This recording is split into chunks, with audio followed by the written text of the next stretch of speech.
एक करोड़पति महिला एक गरीब और बेसहारा महिला की मदद करती है, उसकी डिलीवरी एक प्राइवेट हॉस्पिटल में करवाती है। लेकिन जैसे ही उसे पता चलता है कि उस गरीब महिला ने एक लड़के को जन्म दिया है तो उसके बाद वो उससे मिलने के लिए चली जाती है और वहां पर जाकर उससे बातें करने लगती है। लेकिन तभी अचानक से उस गरीब महिला का पति उस कमरे के अंदर आता है और जैसे ही करोड़पति महिला उस गरीब महिला के पति को देखती है तो पूरी तरह से हैरान हो जाती है। कौन था वह गरीब महिला का पति और किस वजह से करोड़पति महिला उसे जानती थी, पूरी सच्चाई के बारे में जानने के लिए वीडियो को अंत तक जरूर देखें। कोलकाता के अंदर एक पति पत्नी रहा करते हैं, जिसमें से पति का नाम नवीन है और पत्नी का नाम सावित्री है। पति पत्नी दोनों अच्छे डॉक्टर हैं और फिलहाल उनको एक बच्चा भी होने वाला है, यानी कि जो सावित्री है वो गर्भवती है और कुछ दिनों बाद उनको बच्चा हो जाएगा। इसका 7वां महीना चल रहा है और तभी एक दिन अचानक से जब सावित्री अपनी गाड़ी से कहीं जा रही थी, उसी दौरान सावित्री का एक्सीडेंट हो जाता है और एक्सीडेंट के कारण इनका बच्चा इस दुनिया में नहीं रह पाता है। उसके बाद जब वे डॉक्टर से चेकअप कराते हैं तो उन्हें पता चलता है कि सावित्री अब जिंदगी में कभी भी मां नहीं बन सकती। अब दोनों पति पत्नी डॉक्टर थे तो काफी दिनों तक सावित्री का इलाज कराया जाता है, लेकिन इलाज का कोई फायदा नहीं होता है। उसके बावजूद भी जो सावित्री है वो मां नहीं बन पाती है। इस बात को लेकर पति पत्नी काफी ज्यादा परेशान रहते हैं, लेकिन फिर भी वो करते भी तो क्या करते, क्योंकि ये ऊपर वाले की मर्जी थी और ऊपर वाले की मर्जी को भला कौन टाल सकता है। धीरे धीरे समय बीतता है, समय के साथ साथ अब इनकी उम्र भी काफी ज्यादा बढ़ने लगती है और यह बात कहीं ना कहीं सावित्री को दुखी करने लगती है कि उनकी कोई अपनी संतान नहीं है जिसे वो अपना कह सकें और जिसके लिए ये सारी प्रॉपर्टी छोड़ सकें। इस बात को लेकर एक दिन वह अपने पति नवीन से बात करती है और कहने लगती है कि मैं तो ये कह रही हूं कि अगर आप बुरा ना माने तो क्या हम कोई बच्चा गोद ले लें। लेकिन नवीन जैसे इस बात को सुनता है तो एकदम से अपनी पत्नी से मना कर देता है। कहता है कि नहीं, हम बच्चा गोद नहीं लेंगे, जो भी है हम ही अपनी ज़िंदगी को एक दूसरे के सहारे व्यतीत कर लेंगे और कोई भी कैसी भी दिक्कत नहीं है। इस बात को सुनकर सावित्री उसे दोबारा कहती है, लेकिन वह दोबारा से मना कर देता है और कहता है कि अगर बच्चा होगा तो हमारा ही होगा, अगर नहीं होगा तो हम किसी का बच्चा गोद नहीं लेंगे। यानी कि पति की विचारधारा थी, अगर वो बच्चा पालेंगे तो अपना ही पालेंगे, वरना किसी और का बच्चा नहीं पालेंगे। अब जब पति कह देता है तो उसके बाद सावित्री को भी ये बात माननी पड़ती है और पति के कहे अनुसार वह चुपचाप उस घर के अंदर रहने लगती है। धीरे धीरे करके समय बीतता है और समय के साथ साथ उन दोनों की रिटायरमेंट का टाइम आ जाता है और उसके बाद दोनों पति पत्नी रिटायर होकर अपने घर पर रहने लगते हैं। दोनों पति पत्नी डॉक्टर थे तो अच्छा खासा रुपया पैसा था, लेकिन उनके जो रिश्तेदार थे उनसे उनकी दूरियां बढ़ गई थी। वो कोई भी उनसे मिलने जुलने के लिए नहीं आया करते थे और ना ही कभी वो उनसे मिलने के लिए जाया करते थे। इसी तरह का उसके पति का स्वभाव था और पति के स्वभाव की वजह से सावित्री जी भी ऐसी हो गई थी कि वह कभी भी ना तो अपने रिश्तेदारों को बुलाया करती और ना ही उनके किसी भी फंक्शन में जाया करती थी। दोनों पति पत्नी कोलकाता की एक पॉश कॉलोनी के अंदर एक बहुत बड़े बंगले में रहा करते हैं और एक दूसरे का सहारा बनकर अपने जीवन को व्यतीत कर रहे थे। एक दिन सुबह सुबह की बात है, जब नवीन पार्क में बैठकर अखबार पढ़ रहा था, उसी दौरान उसके सीने में बहुत जोर से दर्द होता है और एकदम से जैसी सावित्री अपने पति को दर्द से झटपटाता हुआ देखती है तो उसके बाद फौरन से वहां पर कुछ नौकर काम कर रहे थे, उन नौकरों की सहायता से अपने पति को सीधा गाड़ी में बिठाती है और सीधा हॉस्पिटल ले जाती है। हॉस्पिटल जाने के बाद जो डॉक्टर साहब होते हैं वो उसका इलाज भी करते हैं, लेकिन नवीन की जान नहीं बच पाती है और इसके बाद जो सावित्री जी है वो अकेली उस इतने बड़े घर में रह गई थी, जिस घर के अंदर ढेर सारी संपत्ति तो थी लेकिन कोई उसे अपना कहने वाला नहीं था। घर के नौकर चाकर थे जो घर का काम कर दिया करते थे, लेकिन उसे अपना कहने वाला अपने परिवार का मेंबर इस घर के अंदर कोई भी नहीं था। यह बात सावित्री को अंदर ही अंदर काफी ज्यादा परेशान करने लगती है और इन सभी बातों को सोच सोचकर सावित्री के दिमाग में अलग अलग तरह की बातें चलने लगती हैं। इन बातों की वजह से सावित्री बहुत ज्यादा परेशान हो जाती है और फिर वो सोचने लगती है कि अब उसका समय कैसे व्यतीत हो, उसे कुछ ना कुछ तो करना होगा जो उसका समय अच्छी तरह से व्यतीत हो जाए। अब डॉक्टरी के पेशे से तो रिटायर हो चुकी है, लेकिन फिर वो सोचती है कि क्यों ना हम किसी प्राइवेट स्कूल में जाकर बच्चों को पढ़ाए और वहां पर कम से कम हमारा मन तो लग जाएगा। यही बात सोचकर सावित्री कोलकाता के ही एक प्राइवेट स्कूल में जाती है और वहां पर खुद उन बच्चों को पढ़ाने की बात करती है और प्रिंसिपल से कहती है कि देखिए, हमें केवल बच्चों को पढ़ाना है क्योंकि मैं घर के अंदर अकेली हूं और मेरा मन नहीं लगता है। यहां पर बच्चों को पढ़ाऊंगी तो अच्छे से मेरा समय व्यतीत हो जाएगा। इसके बदले में मुझे एक भी पैसा नहीं चाहिए, क्योंकि रुपया पैसा तो मेरे पास काफी है, लेकिन मेरे पास सुकून नहीं है, जो सुकून यहां पर बच्चों को पढ़ाने की वजह से शायद मुझे मिल जाएगा।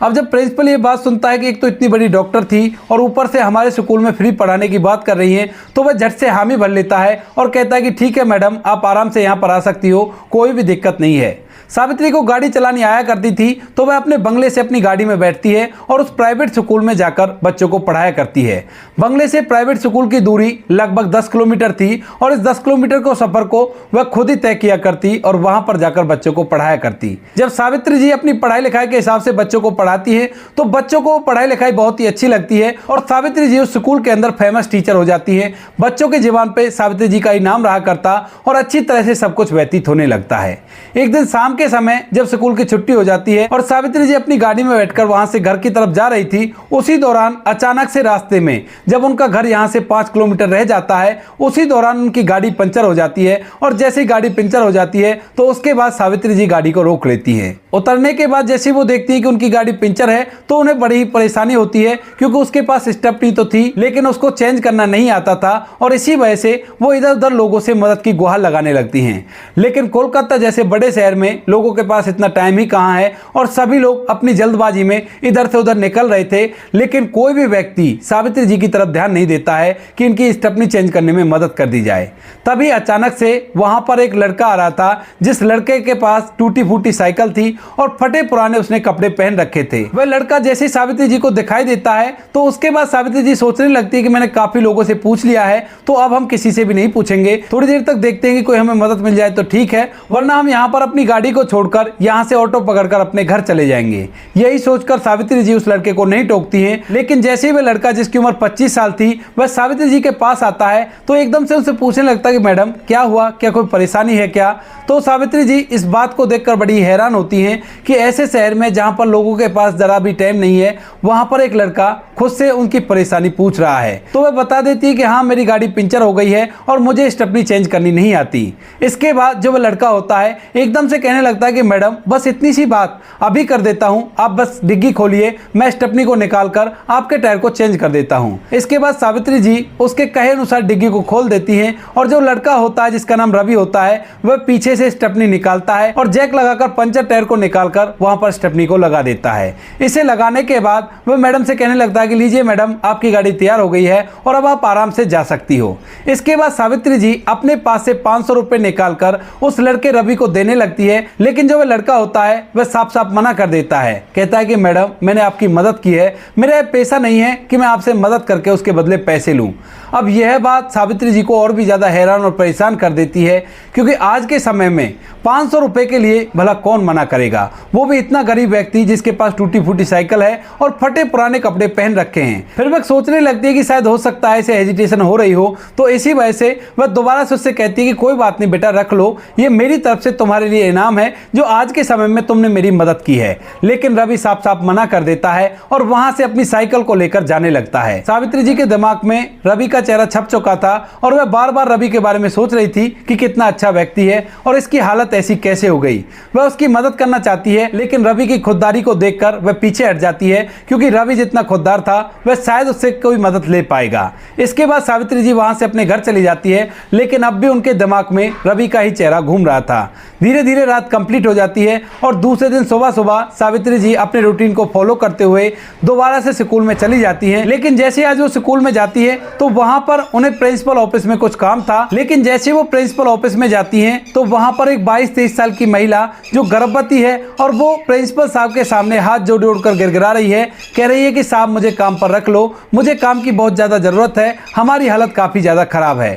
लेकिन जो प्रिंसिपल होता है वह उसे बार बार धमकाकर वहां से जाने के लिए कह रहा था और कह रहा था कि मेरे पास तुम्हारे लिए कोई भी काम नहीं है, यहाँ पर मुझे जितने बंदे चाहिए उतने बंदे हैं और फिर तुम अपनी हालत तो देखो, ऐसी हालत में भला तुम मेरा काम कर पाओगी। इस बात को देखकर सावित्री जी को उस महिला पर बड़ा ही तरस आता है और वह सोचने लगती है कि इस महिला की तो मदद करनी चाहिए। इसके बाद जो प्रिंसिपल होता है धमकाकर उस महिला को वहां से बाहर निकाल देता है, लेकिन जैसे वो महिला बाहर निकलती है तो उसके पीछे पीछे सावित्री जी भी जाने लगती हैं और जाकर उस महिला को रोक लेती हैं। स्कूल के कॉरिडोर में ही वह महिला खड़ी हुई थी और तभी जो सावित्री जी होती है वहां पर जाकर उससे पूछने लगती है कि बेटी ये बताओ, तुम्हारी ऐसी हालत होने के बाद भी तुम काम क्यों ढूंढ रही हो? क्या तुम्हारे पति पैसा नहीं कमाया करते जो तुम्हें काम करने की जरूरत पड़ गई? इसके बाद जो महिला होती है इस बात को सुनकर अपनी आंखों में आंसू ले आती है और कहती है कि नहीं मैडम ऐसी बात नहीं है, मेरे पति बहुत अच्छे हैं, लेकिन हम लोगों की हालत काफ़ी ज़्यादा ख़राब हो गई और हमारे ऊपर कर्ज भी है। उस कर्ज को चुकाने के लिए मुझे काम करना पड़ रहा है, वरना मैं काम बिल्कुल भी नहीं करती और मेरे पति मुझे बिल्कुल भी काम नहीं करने देते। वह चाहे मजदूरी कर ले, लेकिन उनको बिल्कुल भी ये बात बर्दाश्त नहीं है कि मैं कहीं और जगह पर काम करूं। ऐसा कहते कहते उसकी आंखों से आंसू टपकने लगते हैं, तो आंखों के आंसू को छुपाने के लिए वह महिला दूसरी तरफ मुंह करती है और आगे की तरफ चलने लगती है। लेकिन तभी जो सावित्री जी होती है वो दोबारा उसे आवाज़ लगाती हैं और कहती है कि बेटी, क्या तुम मेरे घर का काम कर सकती हो? अब इस बात को सुनकर जो महिला होती है वो एकदम से खुश हो जाती है और आंखों के आंसू को पोंछते हुए कहने लगती है कि हाँ मैडम, मैं आपके घर का काम कर दूंगी, बताओ मुझे क्या क्या करना होगा। तो सावित्री जी केवल उसकी मदद करना चाहती थी, तो वो कहती है कि तुम्हें बस केवल खाना बनाना होगा, बाकी काम के लिए तो मेरे पास वर्कर हैं, बस खाने बनाने वाले की कमी है। सुबह शाम तुम्हें मेरा खाना बनाना होगा और उसके बाद जितनी सैलरी तुम कहोगी उतनी सैलरी मैं तुम्हें दे दूंगी और उसके बाद तुम आराम से अपने जीवन को व्यतीत करना। इस बात को सुनकर जो महिला होती है वो कहने लगती है कि मैडम, आप मुझे थोड़ी सी ज़्यादा सैलरी दे देंगी तो मैं घर का सारा काम कर लूँगी। मैं जहाँ पर पहले काम किया करती थी वहाँ पर भी सारा काम किया करती थी, लेकिन जब से मैं गर्भवती हुई हूँ उसके बाद से उन लोगों ने मुझे काम से निकाल दिया है और कहा है कि ऐसी हालत में तो हमारे यहाँ पर काम नहीं कर सकती। लेकिन सावित्री जी कहती हैं कि कोई बात नहीं बेटी, जितनी सैलरी तुम्हें चाहिए उतनी सैलरी मिल जाएगी, लेकिन तुम्हें बस मेरे घर का खाना ही बनाना होगा। इस बात को सुनकर वह महिला खुश हो जाती है और कहने लगती है कि ठीक है मैडम, आप मुझे अपना एड्रेस लिखा दीजिए और मैं आज शाम से ही काम पर आ जाऊंगी। इसके बाद सावित्री जी उसे अपना एड्रेस लिखा देती हैं। जैसे ही शाम होती है तो शाम के समय वह महिला जो गर्भवती थी और वहाँ पर काम मांग रही थी वह उसके घर में आ जाती है और वहाँ पर सावित्री जी का खाना बनाने लगती है। खाना बनाने के दौरान जो सावित्री जी है वो कहने लगती है, बेटी ऐसा करना, तुम मेरे साथ साथ अपने घर वाले के लिए भी खाना बना लेना और यहीं से ले जाना, क्योंकि यहाँ पर काम करोगी फिर घर जाकर तुम्हें काम करना होगा और तुम्हारी हालत भी ठीक नहीं है, तो इसी वजह से तुम साथ में ही खाना बना लेना और उस खाने को ले जाकर अपने घर वाले को भी खवा देना। इस बात को सुनकर वह महिला हाँ में सर हिलाती है और फिर से उसकी आंखों से आंसू टपकने लगते हैं।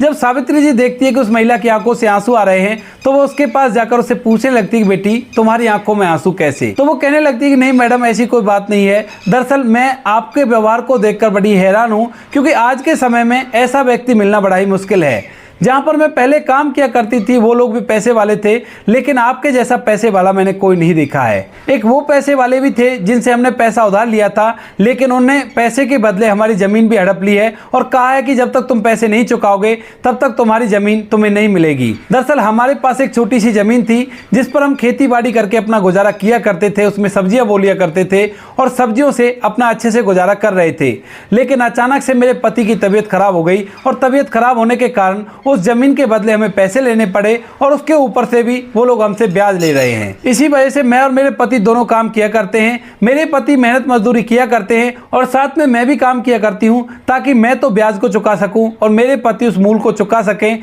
जो हमने कर्ज ले रखा है। इस बात को सुनकर सावित्री देवी को और भी ज्यादा दया आती है उस पर और वो कहने लगती है कि कितने पैसे लिए थे तुमने? तो वो बताती है कि हमने 50,000 रुपये लिए थे। तो सावित्री देवी कहती है कि कोई बात नहीं, 50,000 रुपये की तो बात है ना, तो मैं तुम्हारे पैसे दे देती हूँ और जितना भी तुम्हारा ब्याज बनता है उसको भी बता देना, लेकिन आज से तुम्हें चिंता में जीने की कोई भी जरूरत नहीं है। यह बात सुनकर पहले तो वो महीना मना करती है, लेकिन सावित्री जी कहती है कि कोई बात नहीं, तुम मेरे यहाँ पर काम तो कर रही हो ना, काम कर करके इन पैसों को चुका देना। इसके बाद वह महिला सावित्री जी के सामने हाथ जोड़ने लगती है और कहती है कि मैडम आप बहुत दयावान हो। इसके बाद सावित्री जी कहती है कि नहीं बेटा, ऐसा नहीं है, दरअसल मेरे पास काफी ज्यादा रुपया पैसा है और यहाँ पर मैं अकेली ही हूँ, तो इस वजह से मुझे कोई भी फर्क नहीं पड़ेगा, तुम आराम से मेरा काम कर दिया करना और मैं तुम्हारे पैसे को चुका दूंगी। उसके बाद जो सावित्री जी होती हैं अंदर जाती हैं और उस महिला को लगभग 70,000 रुपए दे देती हैं और कहती है कि ये लो तुम्हारे पैसे और उन लोगों से पैसे चुका देना और अपने पति से बोलना कि उस जमीन पर खेती बाड़ी कर ले और उससे अपना गुजारा करे आराम से, और तुम यहाँ पर रहकर मेरा घर का काम करते रहना और उसकी भी सैलरी मैं तुम्हें देती रहूंगी। इसके बाद जो महिला होती है जिसका नाम अलका होता है, वह वहां से पैसों को लेकर अपने घर चली जाती है और अपनी जमीन पर लिए हुए उन पैसों को चुका देती है। धीरे धीरे समय बीतता है। समय के साथ साथ जो महिला होती है जो सावित्री देवी के घर पर काम किया करती है अलका, उसकी डिलीवरी का समय आ जाता है और जैसे ही सावित्री देवी को पता चलता है कि इसकी डिलीवरी का समय है तो वो उससे कहने लगती है कि अब तुम डिलीवरी कहाँ करवाओगी? तो वो बताती है कि मैडम किसी सरकारी हॉस्पिटल में चली जाऊंगी और वहीं पर डिलीवरी हो जाएगी। लेकिन तभी जो सावित्री देवी है वो कहने लगती है कि नहीं, तुम्हारी डिलीवरी सरकारी हॉस्पिटल में नहीं होगी, मैं तुम्हारी डिलीवरी एक प्राइवेट हॉस्पिटल में कराऊंगी। और उसका नंबर देकर वो उससे कह देती है कि जब भी तुम्हें लेबर पेन हो तो उसके बाद सीधा इस हॉस्पिटल में चली जाना और वहाँ से मेरे को फ़ोन कर देना, मैं भी वहाँ पर आ जाऊँगी और तुम्हें एक भी रुपया नहीं देना होगा। पहले तो अलका इस बात के लिए मना करती है, लेकिन सावित्री देवी कहने लगती है कि बेटा यहाँ पर तुम मेरा अच्छे से ख्याल रखा करती हो और तुम्हारी वजह से मुझे लगता है कि मेरा भी इस दुनिया में कोई अपना है, तो इसी वजह से तुम्हारी डिलीवरी के लिए अगर मैं कुछ पैसे खर्च कर दूंगी तो इसमें बुराई ही क्या है। इसके बाद अलका भी मान जाती है और धीरे धीरे लगभग 2 से 3 दिन बाद अलका को लेबर पेन होने लगता है और उसके बाद वह सावित्री जी के बताए हुए एड्रेस पर पहुंच जाती है। वहां पर जाने के बाद वह सावित्री जी के पास फोन कर देती है, तो सावित्री जी उस हॉस्पिटल के अंदर, जिस हॉस्पिटल के अंदर उसने अलका को भेजा था, वहां के स्टाफ के पास फोन करती है और कहती है कि ये मेरी बेटी है और इसका अच्छे से डिलीवरी करवा दो और पैसा सब कुछ मैं पे करूंगी। इसके बाद अलका के डिलीवरी के लिए ले जाया जाता है और अलका ने एक बेटे को जन्म दिया था। जैसे उसने बेटे को जन्म दिया था तो वह दोबारा से सावित्री जी को खबर करती है और जैसे सावित्री जी सुनती हैं कि अलका ने एक बेटे को जन्म दिया है तो उन्हें इस बात की बड़ी खुशी होती है और वह उससे मिलने के लिए सीधा उसी हॉस्पिटल पर पहुंच जाती हैं। वहां जाने के बाद वह रिसेप्शन पर पता करती हैं कि अलका नाम की पेशेंट है, वो कौन से रूम में है, तो उसे बता दिया जाता है कि वो फलाने रूम में है। सावित्री जी वहां से भागी दौड़ी उस रूम की तरफ जाती हैं और वहां पर अलका अपने बच्चे के साथ लेटी हुई थी। इसके बाद सावित्री जी अलका से बात करने लगती हैं और उसके बच्चे को अपनी गोद में लेकर खिलाने लगती हैं। और जैसे अलका का पति जो बाहर से कुछ खाना पीना लेने के लिए गया था सावित्री मैडम के लिए, वह कमरे के अंदर आता है तो सावित्री मैडम उसे देखते ही पूरी तरह से हैरान हो जाती हैं और बहुत कुछ सोचने लगती हैं। लेकिन तभी जो अलका होती है वह कहती है कि मैडम यही है मेरे पति जिनका नाम रवि है। अब इस बात को सुनकर सावित्री मैडम को बड़ी हैरानी होती है और वो कहने लगती है कि क्या सच में ही ये तुम्हारा पति है? तो वो कहती है कि हाँ मैडम यही है मेरे पति। इधर जो रवि होता है उसने भी सावित्री मैडम को पहचान लिया था और वो कहने लगता है कि मैडम आप यहाँ पर कैसे? तो अलका उसे बताती है कि वही मैडम है जिनके यहाँ पर मैं काम किया करती हूँ, लेकिन तुम इन्हें कैसे जानते हो? तो रवि उसे उस बात को बताता है कि मैं तुम्हें बता रहा था ना कि आज मैंने एक मैडम की मदद की थी और वो मुझे 500 रुपए दे रही थी, तो यही तो है वो मैडम जिनकी मैंने मदद की थी। अब सभी लोग एक दूसरे से मिल गए थे और वो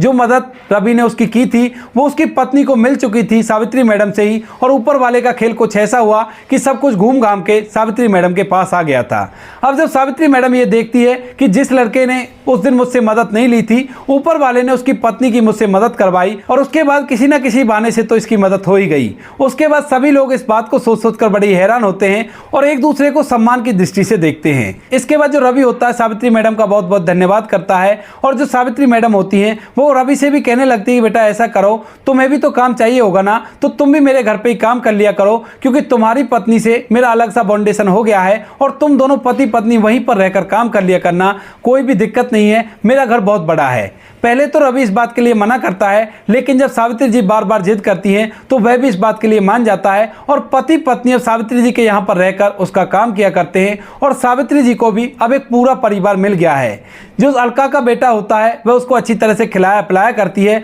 और बहुत ही अच्छी तरह से उसकी देखभाल किया करती है। तो दोस्तों ये थी आज की कहानी। आपको कहानी जैसी भी लगी हो कमेंट सेक्शन में बता देना। वीडियो अगर अच्छी लगी हो तो वीडियो को लाइक और चैनल को सब्सक्राइब जरूर करें, ताकि हमें थोड़ा सा हौसला मिले आप लोगों के लिए ऐसी अच्छे वीडियो बनाने के लिए। इन कहानियों को सुनाने का उद्देश्य किसी को परेशान करना बिल्कुल भी नहीं है। यह कहानी आपको इसलिए सुनाई जाती है ताकि आप लोग इन कहानियों में से कुछ ना कुछ सीख सको और अपने जीवन में उस चीज़ को अप्लाई कर सको। मिलते हैं किसी नेक्स्ट वीडियो नए टॉपिक के साथ, तब तक के लिए जय हिंद, जय भारत, जय हिंदुस्तान।